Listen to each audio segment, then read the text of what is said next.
Assalamualaikum warahmatullahi wabarakatuh. Perkenalkan, nama saya Rizky Noramati. Saya dari mahasiswa IAIN Kediri, AKN DR 94. Saya akan menerangkan tentang temanya itu menata hati manusia yang dijelaskan dalam kitab Al-Hikam karangan Ibnu Athaillah, hikmah yang kelima. Nah, untuk memutuskan waktu, saya akan melanjutkan. Ada ayatnya yang berbunyi, istihadu fima dolima laka watah siru laka fima dolimu minka dalilum alantima si basiroti minka, yang artinya bersusah payah mengerjakan suatu rezeki yang telah menjadi jatahmu serta menunaikan suatu ibadah yang menjadi tugasmu adalah tanda bahwa mata hatimu telah buta, tidak bisa memilih suatu yang bermanfaat.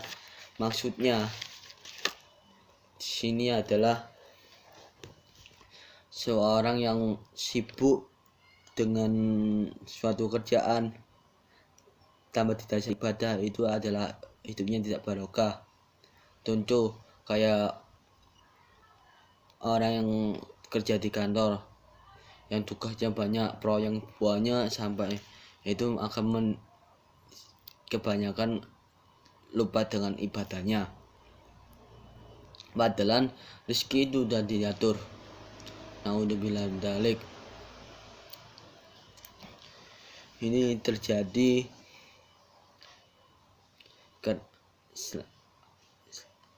itu saya akan melanjutkan bacanya.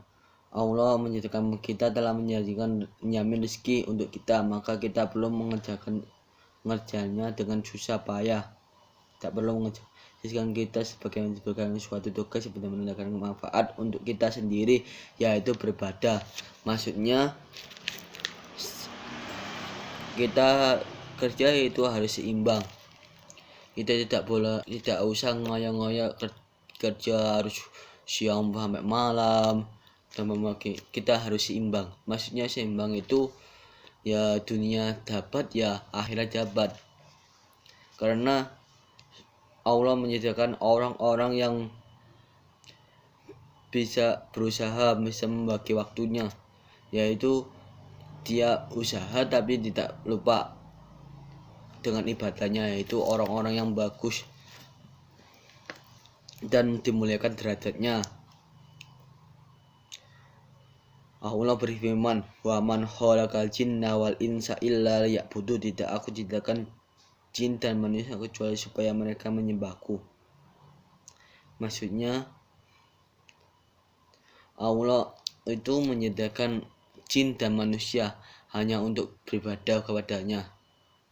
Tapi ada satu yang tidak mau beribadah kepada Allah, yaitu setan, karena merasa dirinya adalah paling mulia, diciptakan dari api, sedangkan manusia dari tanah. Dan setan itu berjanji kepada Allah akan mengganggu semua manusia. Maka dari itu kita sebagai orang-orang Islam jangan pengaruh oleh godaan setan. Kita harus sering-sering berzikir, sholat tahajud atau sholat duha, memohon untuk perlindungan dan keselamatannya. Saya akan menjelaskan. Itulah tujuan mengapa kita dihadirkan di dunia ini, semata beribadah kepada Allah, tidak untuk membangun atau menambahkan dunia. Allah juga berfirman.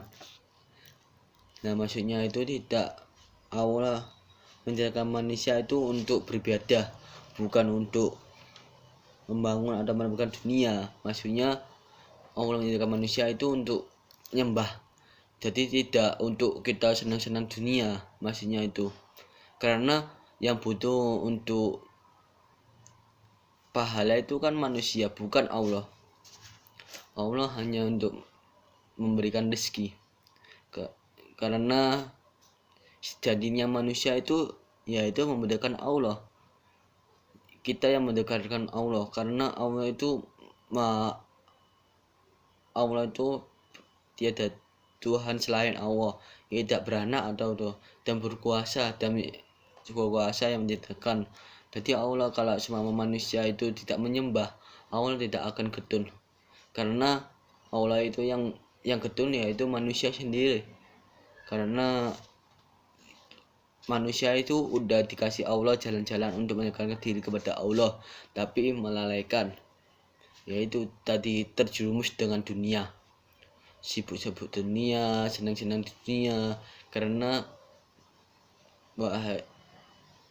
kita sebagai manusia kaum Nabi Adam jangan-jangan suka dengan ibadah, karena sejatinya manusia hidup di dunia itu cuma sekali dan akan lama, yaitu di akhirat.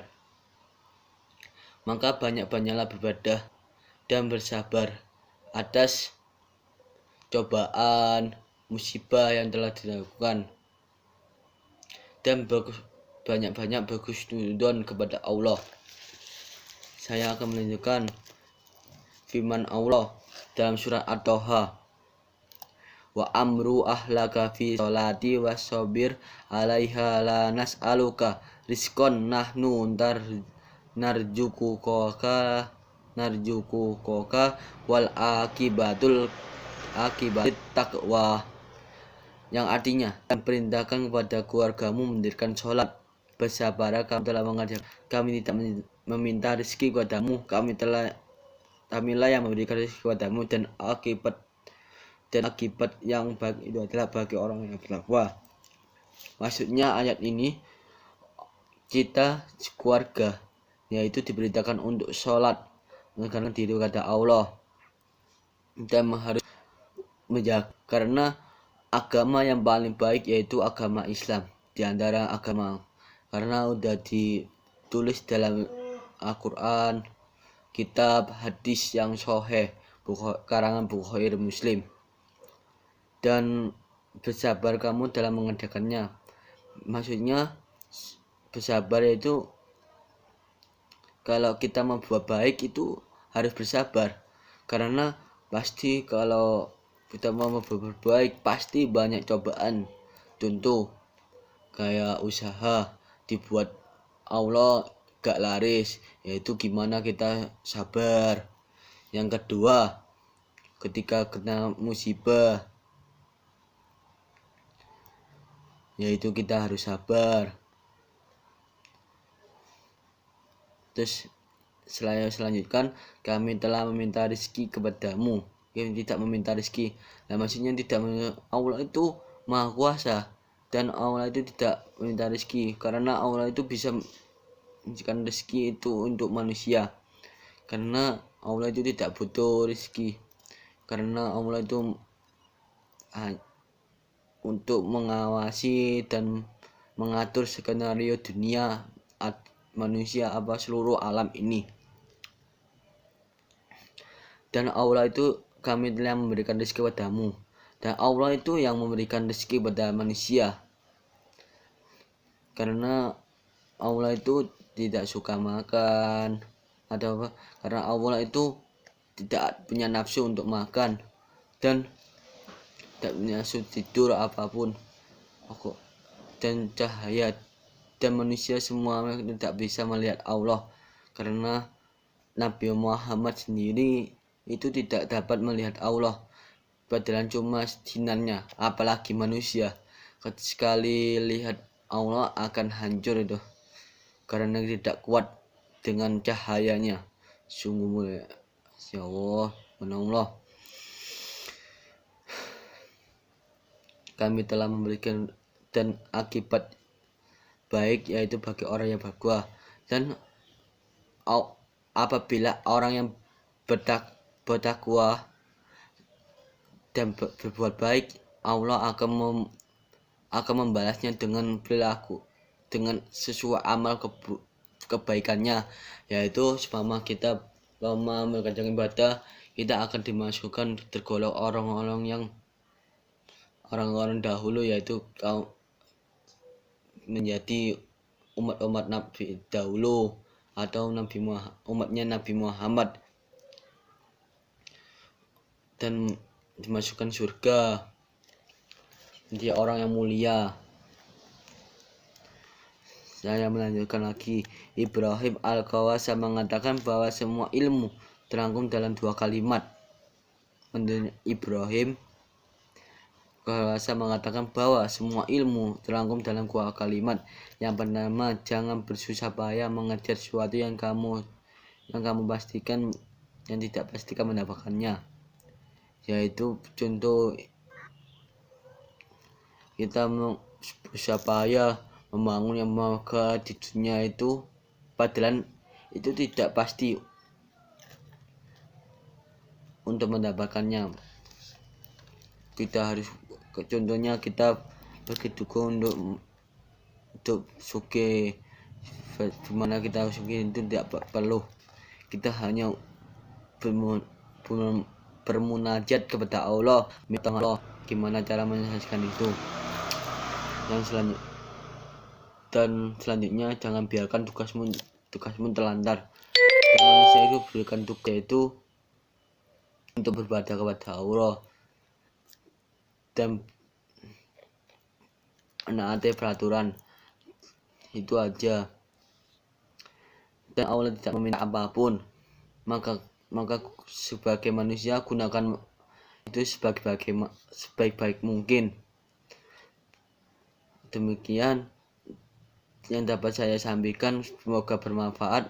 Allahumma fiq wa tariq. Wassalamualaikum warahmatullahi wabarakatuh.